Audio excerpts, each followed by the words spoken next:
Bonjour Azef Lawen, merci d'être présent pour ce live en langue française. Et évidemment, après, je ferai le live habituel en langue arabe. Pour aujourd'hui, nous avons 3 sujets à débattre. Le premier concerne l'armée qui ne veut plus d'un deuxième mandat, qui ne veut pas du tout d'un deuxième mandat pour Abdelmadjid Tebboune. Le deuxième sujet est celui que je consacre à l'entretien commandé, non pas accordé, par le président Abdelmadjid Tebboune à la chaîne Al Jazeera et qui n'a pas encore été diffusé, puisqu'il doit encore être travaillé par les experts de la communication qatari et algérienne. Bon, les Algériens n'ont pas d'experts en communication, malheureusement. Commençons par l'armée.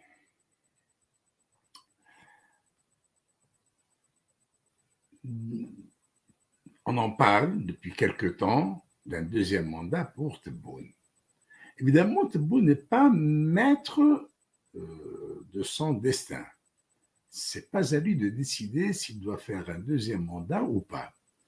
Ses mentors, qui ne sont autres que les militaires, qui l'ont propulsé là où il est, et c'était beaucoup plus une décision personnelle du général Gaïd Salah avant sa mort que d'une décision collégiale.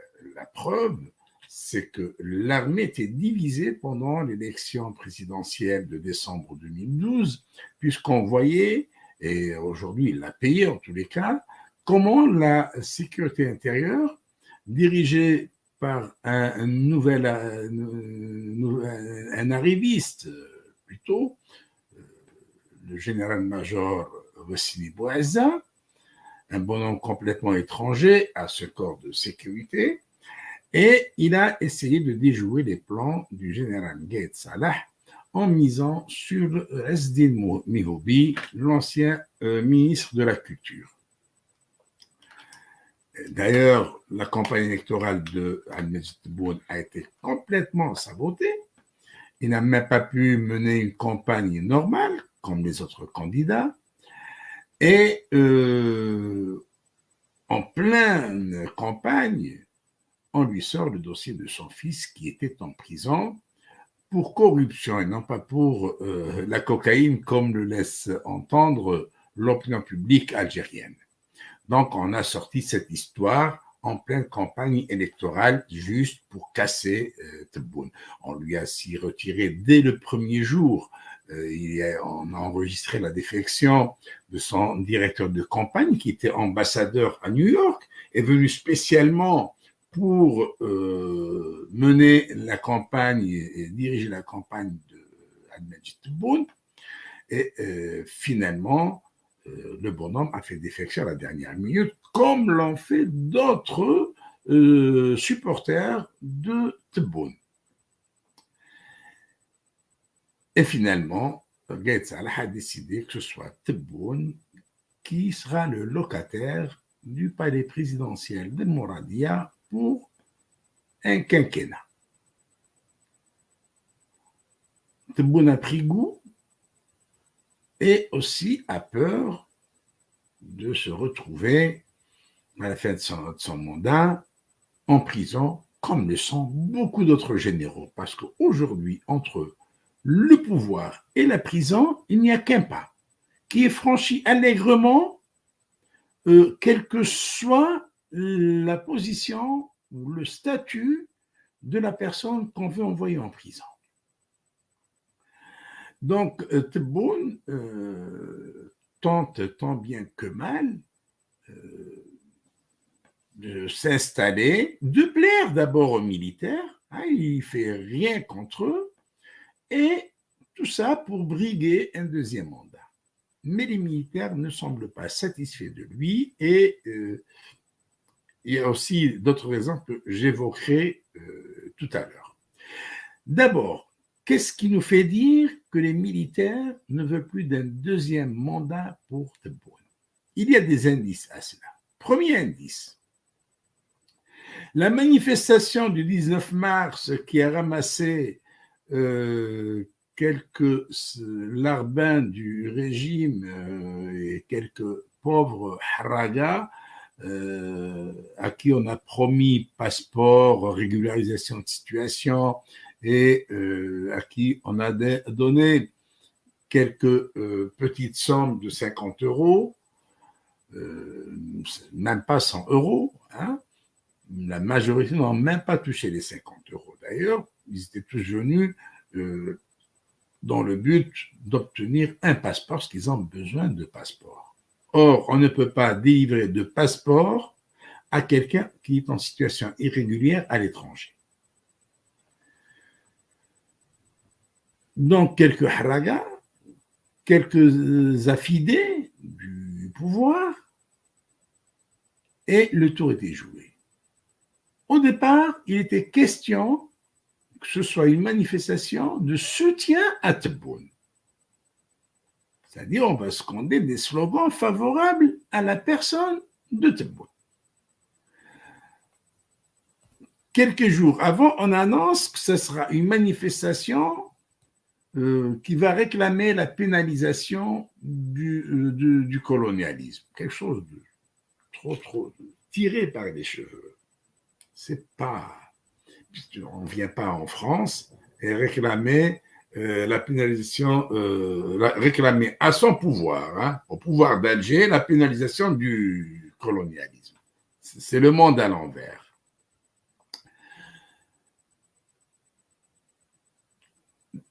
Et le jour du 19 mars, qu'est-ce qu'on a entendu comme slogan? Des slogans hostiles au Maroc. On ne sait pas que vient faire ces slogans. Est-ce que le problème de l'Algérie et du peuple algérien se pose avec le Maroc, comme veulent le faire croire les militaires?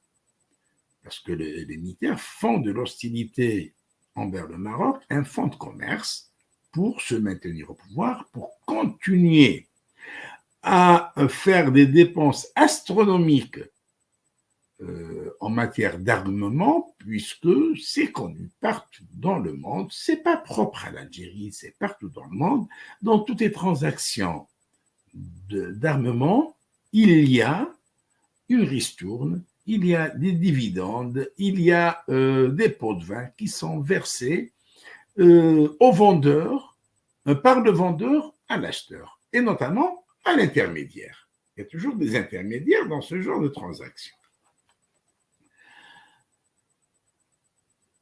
Alors, donc, des slogans anti-marocains pour célébrer la fête de la victoire. Là aussi, c'est un petit peu le monde à l'envers, parce qu'on ne dénonce pas celui qui vous a ouvert pendant les moments difficiles sans chez soi, pour en faire une base arrière de votre combat. Ça, il faut être vraiment un ingrat pour le faire. Et malheureusement, les quelques Algériens qui sont sortis à la place Colonel Fabien à Paris l'ont été. Ils ont déshonoré l'Algérie, bien qu'ils ne la représentent pas. Donc, slogan anti-marocain et surtout, slogan pro-militaire. Et on criait de vive voix, et on criait à gorge déployée, Askaria Meshi Medenia, c'est-à-dire État militaire et pacifique. C'est incroyable.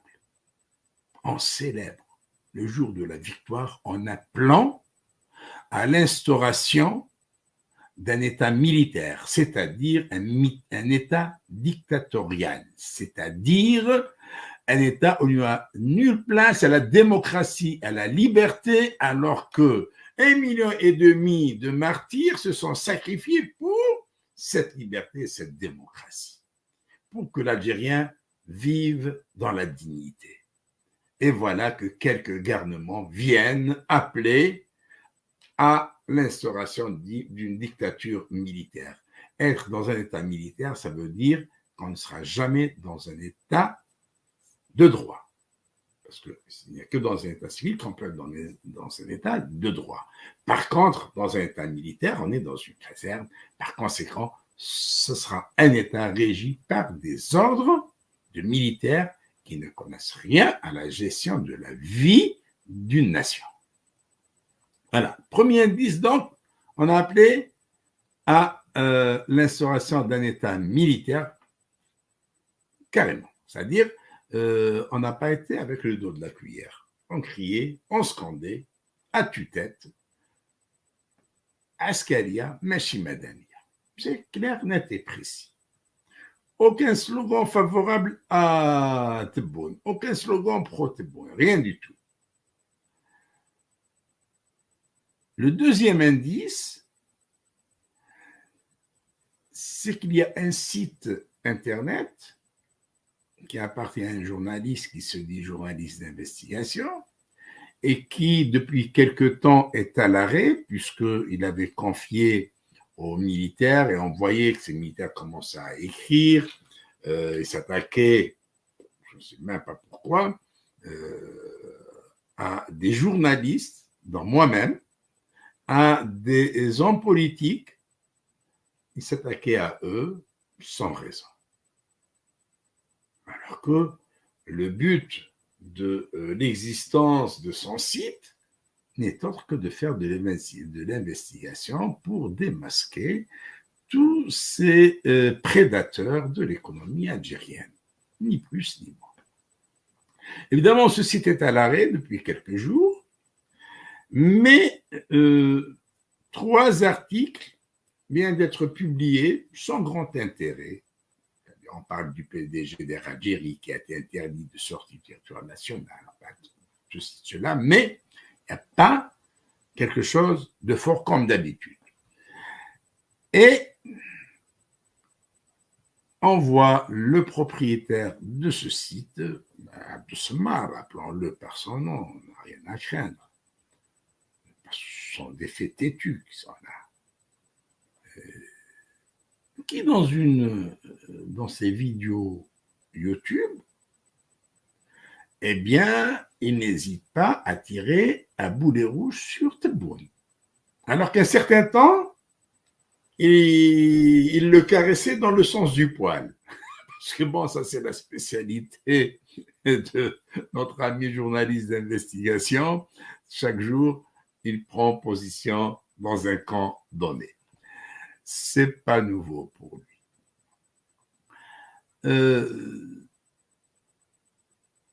Et ce qui est cocasse dans l'histoire, c'est que entre autres sujets qu'il évoque, il vient nous parler des enfants de la nomenclature algérienne qui profitent de la manne pétrolière pour faire des études à l'étranger, pour bénéficier de la manne pétrolière et s'installer à l'étranger. C'est-à-dire, après leurs études, personne ne rentre.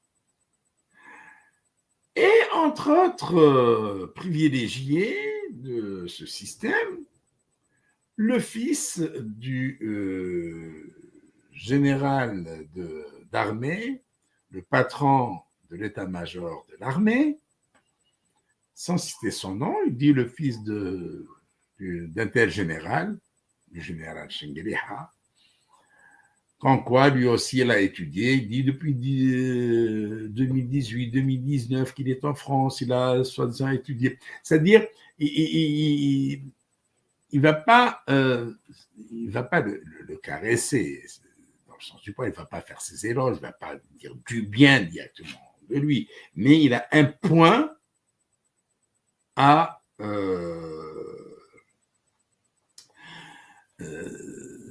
préciser. Il avait une cible. La cible, c'était quoi? Dans une de mes vidéos, je parlais rejetant de ce général qui a tiré une balle dans la tête d'un citoyen al-Khdaria un soir d'hiver de l'année 93, comme le rapporte dans son livre Habib Souaidia, La Sanguerre, donc un général criminel qui a tué des Algériens de sang-froid.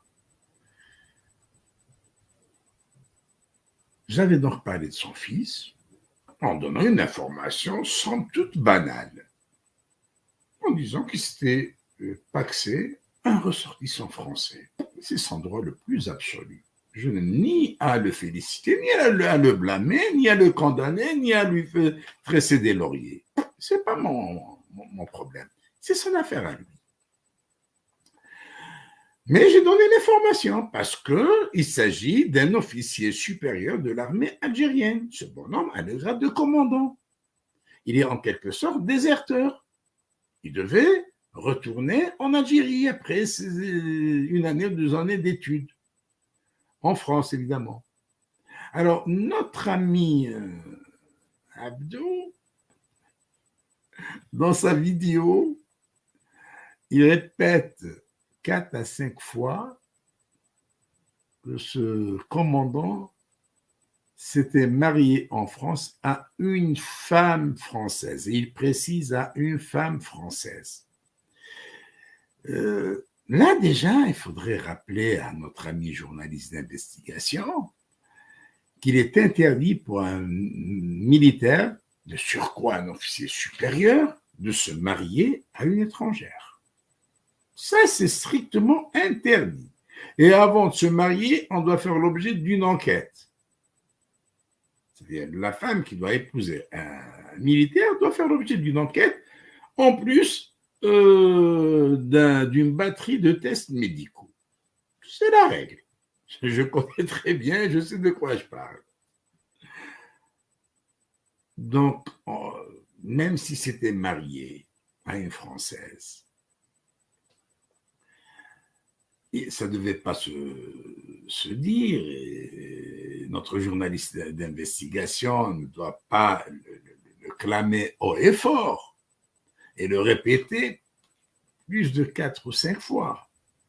Et le but, c'était pour dire que c'est un homme qui s'est marié à une femme. Le but est là.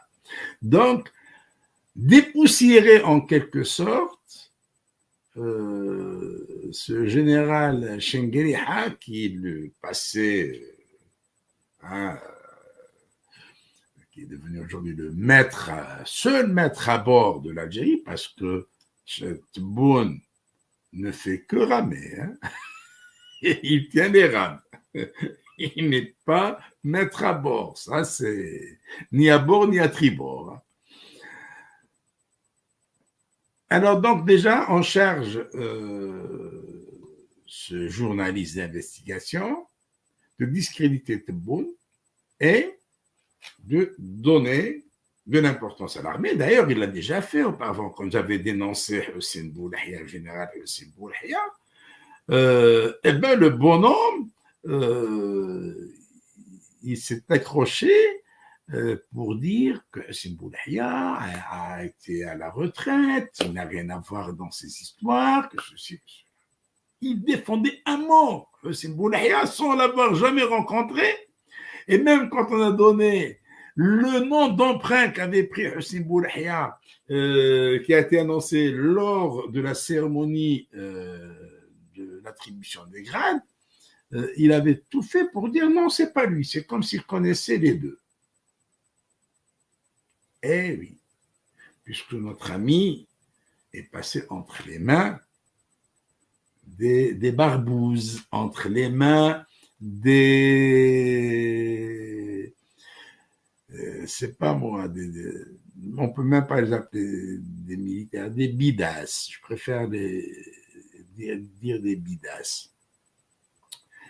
Voilà, donc ceci, un deuxième indice, c'est-à-dire on lâche un média qui a une certaine audience et un journaliste connu pour ses dossiers, pour être quelqu'un de bien informé par qui en sait. on le lâche. Ça, c'est... Et puis, on voit que Chengueliha, depuis un certain temps, se démarquait de Tebboune. Il ne lui colle plus beaucoup. Et quatrième point, et non moins important, c'est le retrait, je ne dis pas le limogeage de la Mamra, mais c'est le retrait de la Mamra. La Mamra, on l'a retiré. La Mamra va connaître le même parcours que celui de Benflis et de Tebboune. Benflis en 2004, quand on l'avait retiré du clan Bouteflika pour le préparer pour le deuxième mandat, faire face à Bouteflika qui briguait le deuxième mandat, on avait retiré Benflis 2 ans auparavant et on l'a préparé. Ça a été un échec parce que Bouteflika a su faire exploser le cabinet noir, a su quand même maîtriser la situation. Tebboune, on l'a retiré en 2017, c'est-à-dire 2 ans aussi avant le cinquième mandat, à la fin du quatrième mandat, 2 ans avant la fin du quatrième mandat. Et il est resté à l'ombre. Tout ça pour dire que Tebboune n'a rien à voir avec Bouteflika. Et pourtant, tout le monde sait ce qu'était Tebboune pour Bouteflika. Qui ne se souvient pas de ces images?